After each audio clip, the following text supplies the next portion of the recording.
One speech, one beach in Normandy, two headlines that can't agree on what just happened.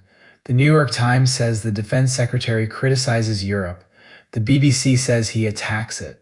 Same words, same podium, and already the story is splitting. This is AI Command App Media Lens. On June 7th, U.S. Defense Secretary Pete Hegseth marked the anniversary of D-Day with a speech in Normandy.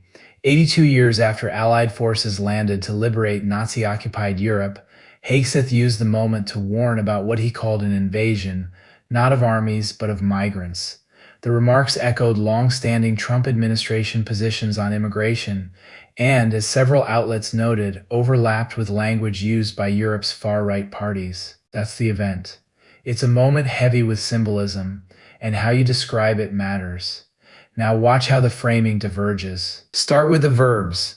The New York Times headline reads, Hegseth criticizes Europe over migration, invasion, and D-Day speech.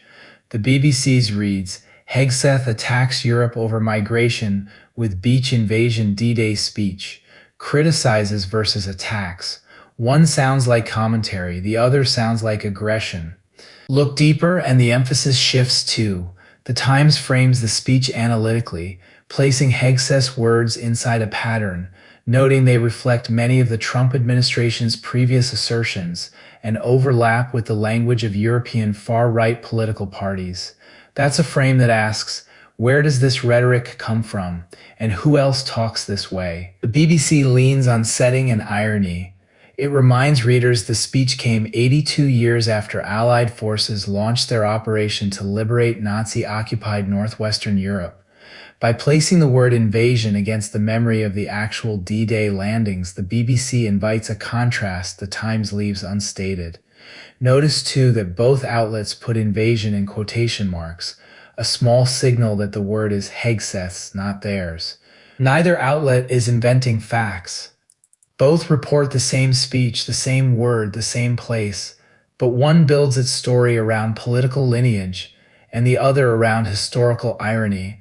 The reader walks away with a different center of gravity depending on which they opened. Here's the lesson.